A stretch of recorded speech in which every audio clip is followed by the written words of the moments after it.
Joan of Arc became my heroine, and I longed for an opportunity to become another such as she. When her husband joined, Loretta Janetta Velasquez, a Cuban immigrant, wished to join as well, but he wouldn't allow it, sending her off to New Orleans. There, she remade herself into Harry T. Buford and raised a regiment herself. Presented the Arkansas Grays to her husband, he was shocked and sent her away. Not long after this, he was killed in a training accident. Unflinching, Loretta helped raise more recruits and joined as an independent officer, not formally attached to any regiment. She saw her first action at Blackbird's Ford on July 18th. In the opposing army was another woman in disguise, known only to her comrades as Albert Cashier. When the company commander was killed, Loretta took command and helped stave off the Union advance. A few days later, Lieutenant Harry T. Buford was present at the first major engagement of the war. Loretta believed she deserved recognition for her efforts, so she sought a promotion from General Stonewall Jackson. He recommended her for a recruiting commission. His permission or his aid to do recruiting duty, and determined to wait and see if something better would not offer. A kind of shiver ran through the huddled mass upon the brow of the cliff. It gave way, rushed a few steps. Then, in one wild, panic-stricken herd, rolled, leapt, tumbled over the precipice. High atop Ball's Bluff, a Union force found itself cut off from Washington when Velasquez's Confederate force hit it. The enemy fought exceedingly well, especially considering the precariousness of their position. As dusk fell, the Union men began to break. They scrambled and fell down the bluff. Struggling soldiers quickly swamped the 1 or 2 boats on hand, floundering in the swift current. The horrible spectacle made me shudder. I was willing to fight them to death's door in the open field and to ask no favors, taking the same chances for life as they had, but I had no heart for their ruthless slaughter. All the woman in me revolted at the fiendish delight which some of our soldiers displayed at the sight of the terrible agony endured by those who had but a short time before been contesting the field with them so valiantly. It had soured Loretta's dream of becoming the next Joan of Arc. Like myself, who had a talent for assuming disguises, was possessed of courage, resolution, and energy, had it in her power to perform many services of the most vital importance, which would be impossible for a man to even attempt. Thus began Loretta Velasquez's career as a spy. First, she maneuvered herself into Washington society, finding herself face to face once with President Lincoln. I did not have an opportunity to exchange a great many words with Mr. Lincoln, but my interview, brief as it was, induced me to believe not only that he was not a bad man, but that he was an honest and well-meaning one. Loretta worked in the train service for 3 weeks. Then she was back in the fighting ranks. She arrived at her post at Fort Donelson just before it came under siege. Although Loretta was among the escaping Confederate soldiers, her morale had been damaged and her health was suffering. She found her way to the Army of East Tennessee, who was about to launch an assault on Grant's army at Pittsburgh Landing. She joined the Arkansas Grays, the regiment she had helped form, which was now under the command of Thomas C. DeKalb. Captain DeKalb and I were under an engagement of marriage. I had his letters in my breast pocket and his photograph in the lining of my coat. Not long into the battle, the second lieutenant fell. Loretta took his place immediately and led the same men she had fought with many months before, and alongside her unknowing close friend. The intense fighting lasted 2 days.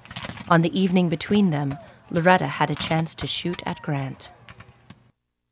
My heart began to beat violently when I saw Grant, and my hand instinctively grasped my revolver. Both he and the officer with him were completely at my mercy. I did even go so far as to take a good aim, and in a second more, had I been a little firmer nerved, the great federal general and the future president of the United States would have finished his career. It was too much like murder, however. The second day was a defeat for the Confederates. As they stumbled back to Corinth, Loretta found herself separated from her unit. Then a cannon blast crippled her arm. My fortitude began to give way before the terrible physical suffering I was compelled to endure. All my manliness oozed out before I reached camp.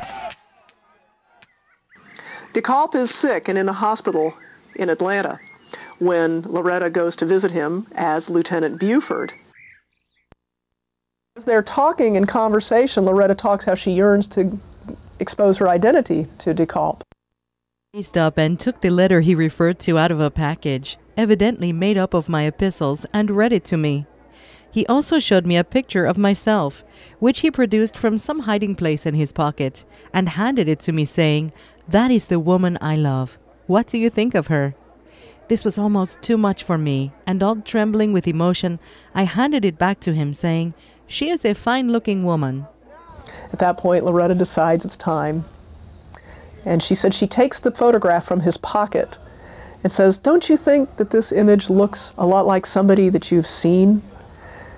He said he looked at the image and looked at her and basically said, "No."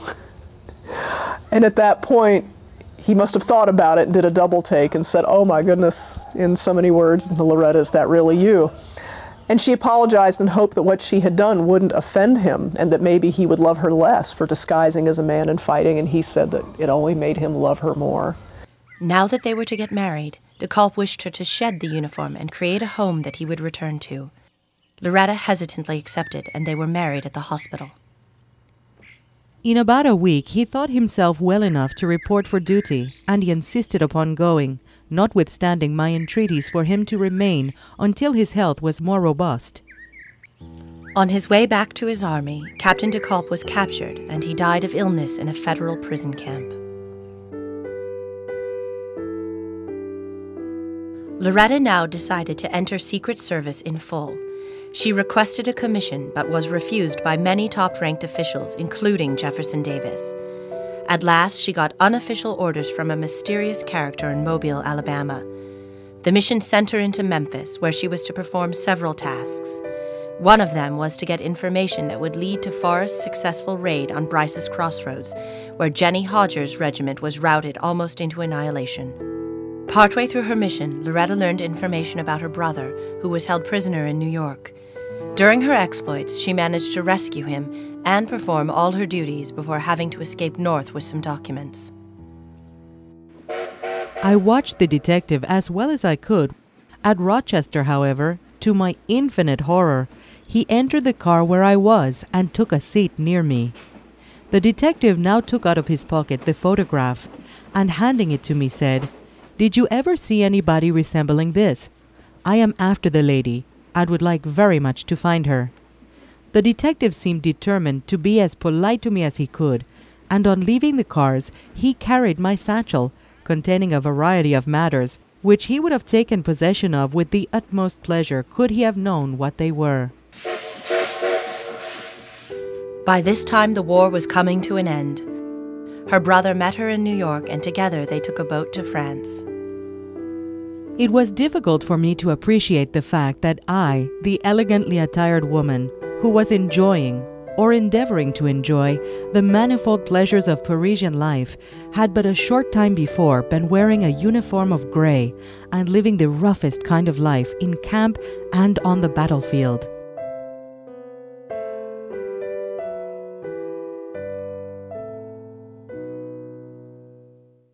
Because women weren't telling the story themselves. Interpretation is often tricky. One has to take into account the viewpoint of the person who's telling the story for the women.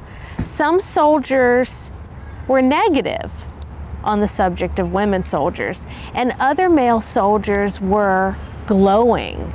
Many women kept their disguises, despite the fact that they could get preferential treatment if they revealed their true sex. Such was the case of a woman prisoner at the infamous prison Andersonville, where Florina Budwin remained in disguise to share the fate of her fellow soldiers. Perhaps the number one reason that women sneaked into the army was to be near their husbands and lovers. Such was the case with Frances Day, who followed her boyfriend into the 126th Pennsylvania Infantry. She rose above him in rank to the level of sergeant. Women soldiers were actually present probably at every major battle or campaign of the entire Civil War. There were 8 women combatants present at the Battle of Antietam. At Gettysburg, at least 2 women and possibly 3 went across the field in Pickett's charge. One of the women laid on the field right near the Emmitsburg Road and just screamed all night long. She had been too wounded to remove herself from the field. Sadly, there are many stories that were lost to history. Women who died before they could tell their stories or explain why they went to war. Still others were able to tell their stories after being mortally wounded just before their deaths.